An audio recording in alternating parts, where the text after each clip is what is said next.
Jerome. And my name is Mardula Ponduru. And today we're interviewing Michelle Fiszer. and she's our child development teacher at LT. So first question, how is infertility typically taught or discussed in child development classes? In several different ways. So we talk about infertility in relation to conception, primarily in the very beginning, because infertility is the inability to conceive and or hold a child. And so we talk about the different alternatives to infertility and how to promote your family growth. We do talk about the research behind what causes infertility.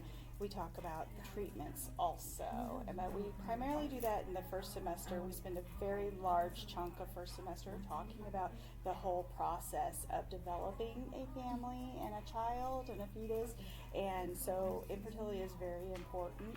And we also talk about the social and emotional pieces of infertility in the sense of the individuals who are struggling with infertility, how much treatment and kindness and grace that they really should be given. So we try to incorporate all of the factors into it. In your opinion, why is infertility often uncomfortable or misunderstood to talk about? Well, I think because a lot of people find childbirth and pregnancy kind of a mystery. They don't know a lot about it. And so because of that, and because it deals with biological processes that are uncomfortable and sometimes not allowed to be talked about with minors, it tends to be a little bit like, ooh, it's a offhand subject where we don't want to talk about it. But I find that it's really important to talk about it and make sure that people understand how much individuals do struggle with this. Both men and women are contributing to infertility. However, only 40% of it usually is part of the woman's anatomy. And I think a lot of people don't recognize some of the various health and medical aspects that go into it for both men and women. And so it's seen almost like a taboo subject to ask, like, well, what's going on? Why can't you have children? Why don't you have children? And there's a lot of science behind it too that people just don't bother to do the research on. Yeah. How can challenges related to infertility, such as miscarriage or failed IVF treatments, affect a person mentally? Okay, so I have a lot of information on that because I'm sure you've heard. Maybe. I personally have struggled in my lifetime with miscarriages. I actually have a condition called polycystic ovarian syndrome. I also have a blood clotting disorder, which is actually a genetic disorder that the markers turned on in my adulthood. So my blood clots very heavily and was causing me to have heavy passed on. So I would have blood clots to my uterus, and so I unfortunately have lost 5 pregnancies. I'm so sorry. It's okay. I appreciate your sympathy. The first 2, I had no idea that had even happened. I just thought it was a very heavy cycle and that, I was just going through a rough patch. And so they're very, very early on. And, a miscarriage is before 20 weeks after conception. And, my husband and I had no idea what was going on. The third one, we had already started telling people. We had found out that we were pregnant. We didn't even know we were pregnant for the first few. And unfortunately, at like 12 weeks, I started to have symptoms, and it was very, very painful. So the third, or the fourth and fifth, I did realize what was happening. However, I had not known that they were there. But what's interesting is that I went through a very strong grieving process after that third one. It took me a very long time to get past it, and it was a physically painful event as well. And it took so many people having understanding about what I was going through emotionally that I had just lost a part of myself and my husband, and that this was our first attempt, our first try at, that we knew of. And it took a lot of me just being able to say, no, I lost that child, and and it's okay to talk about it. And so when I teach child development, I tell people it's okay to talk about it. You should talk about it, because honestly, women have miscarriages every day, and lots of them don't know. And so it is important to make sure that you talk about how, yes, it's okay to be sad about it, but understand that it's not going to be permanently affecting you, and that if you want a family, you should still continue to try when you're healthy enough for it. And we actually had our first live born right after that one. Yes, so thank you. Yeah, we were, I think, pregnant again within less than a year of that. Yeah, and she's a gorgeous girl who actually attends LT now. Yeah, and then after my last one, I had another child. Yes, and so it was almost like that was a reset for my body. I don't know that that does that for everybody else, but emotionally, that one that I knew about was very, very hard. Right. The last one that I had, the last miscarriage that I had, was not emotionally difficult for me because I was not prepared for a child, and I was just like almost relieved that the pain was over when it had finally finished. And that's sad to say, I know, but when you are not emotionally and physically prepared for something, to be out of pain is a good thing, you know. And it allowed me to go forward and conceive my son Jack, who is going to be a 6th grader next year. And my children are beautiful and amazing, and I think they really helped me get through the losses, but also all the women really like being understanding and sympathetic and going, hey, what was that like? What does that feel like? Being curious about it and not going, oh no, we don't talk about such things, you know, that kind of thing, and not putting that marker on it that it's a taboo subject is really important to me. But I find that people still feel that way, and so I'm trying to change that through my practice here. That's really amazing. Yeah. How might ongoing fertility struggles affect a person's relationship, self-esteem, or daily life? Okay, ongoing relationship and self-esteem. So self-esteem, you definitely think when you can't conceive that there's something wrong with you, and you will go through so many steps to figure out what is going on, and it's the only reason my son Jack is alive is because I found somebody to figure out why I kept losing pregnancies. So that was a good thing for me. It was a motivator. It helped me to figure out, because nobody knew about my genetic disorder when I had my daughter even. And so I actually had a doctor who was very well versed, and she saved his life by prescribing blood thinners. When you're not normally pregnancies, you don't do blood thinners. But self-esteem, I mean, you feel just awful about yourself. You know, you feel like there's something wrong with you as a person. And if there's that hole in your heart when you want a child, and then, you know, say it takes over your relationship, you know, the constant trying, the constant loss, the constant grief, if you don't heal together as a couple, it can really destroy people's lives, unfortunately. And financially, having to go through, like, especially IVF treatments, it's very, very expensive. It's anywhere from $10,000 to $30,000 a treatment, and it's not a guarantee. And my sister-in-law actually has a child who is an IVF child, and he was a twin, unfortunately, and one of the twins was lost, unfortunately, at 23 weeks. And then he, Barrett, was born at 26 weeks, which is just barely past the age of viability, right? And he lived for 3 months in the NICU at the hospital. And we call him the $1 million baby. Yeah. Yes. And now they are still together. The couple is thriving, right? We got to see him again because they moved out of country when he was little, but they came and spent Christmas with us. And he is 3 months chronologically younger than my son Jack. And even though he was born so prematurely, he's only slightly smaller. He has no developmental delays.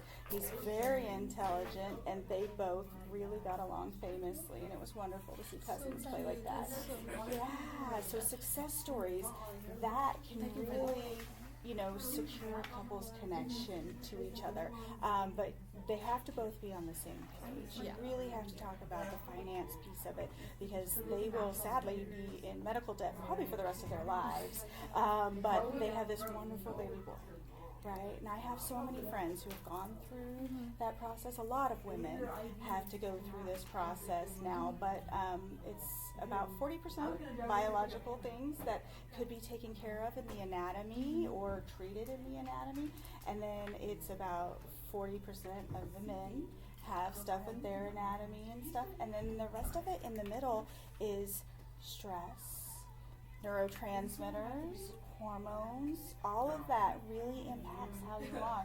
So if you're constantly stressed about trying to have a child, constantly stressed about something, it affects the way that your body performs, and then makes it more difficult for you to connect emotionally and to have regular cycles, because if you're stressed, you're not eating right, your nutrition's not right, your hormones will start to compensate for that and start changing things in you, and that actually can contribute to the infertility even further. So it's a lot that being infertile, going through all that, losses of children, it's grief, it's sadness, it's increased love or decreased love, it's finances, it's everything.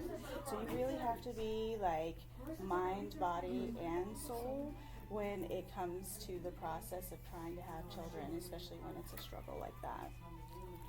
In your opinion, how can the adoption process be emotionally complex for people who have experienced infertility? Oh, wow. Adoption after you've had trouble conceiving on your own.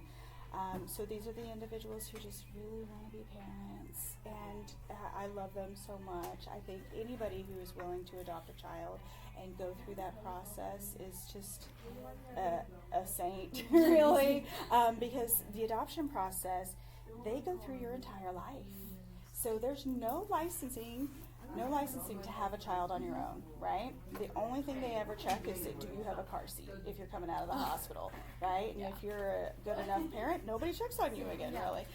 But if you're trying to adopt a child, you have people that you don't know, that you've never met, coming into your home, talking to your friends and family, looking through all of your resources. And the whole thought of, maybe I'll get the child and maybe I won't. If you've lost children or you've been infertile and you just really want to be a parent that badly, it can be devastating to wait or to have them say, no, we're going to pass, this child would be better fit here.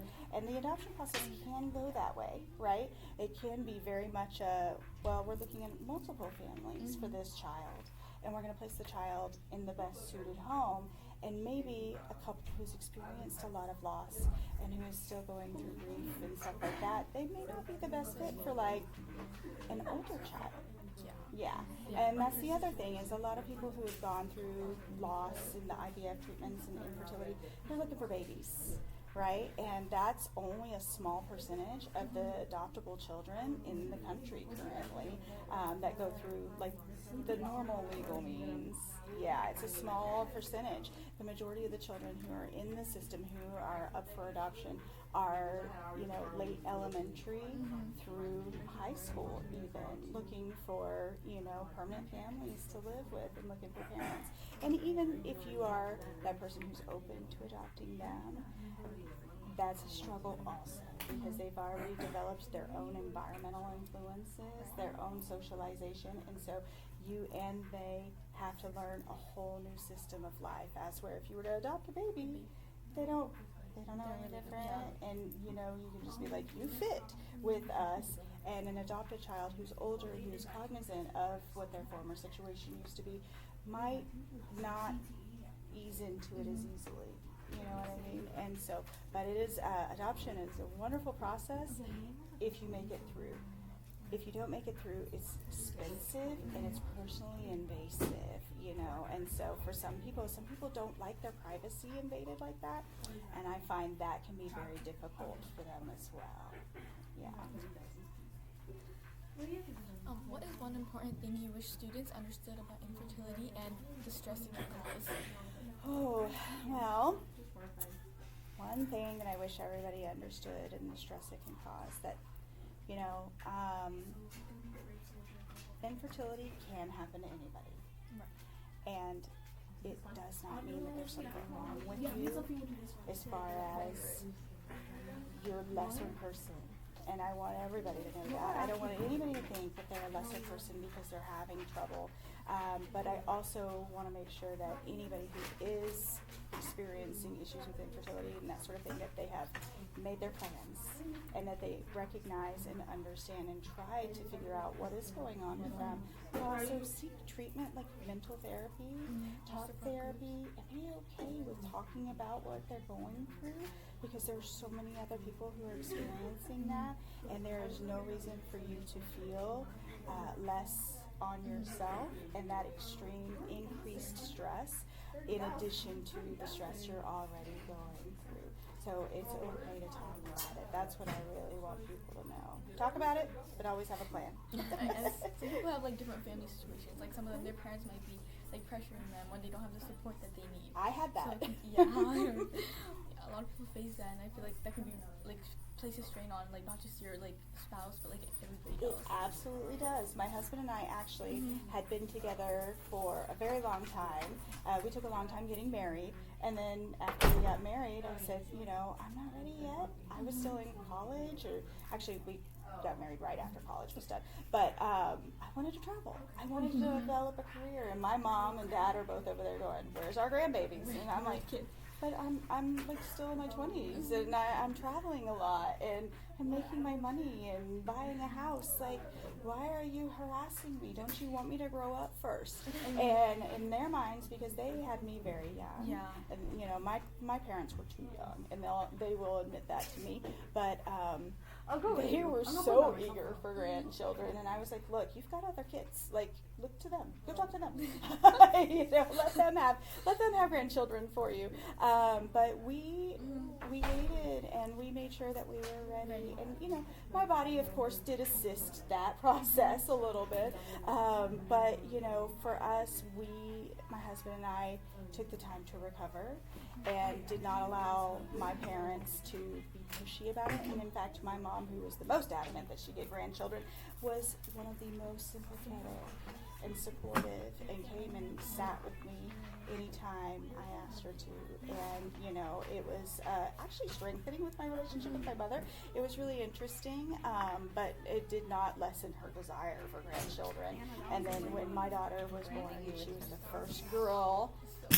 Yes, everybody was just like, "Oh, the princess is here," you know. So my two children are very well loved by everybody, but I made sure my family, I had to tell them, like, you can't push me, and I didn't know what I didn't know. And when I did find out what was going on with my body, I got a little snippy about it. Yeah, and I was like, somebody passed this along, so this is partially your fault.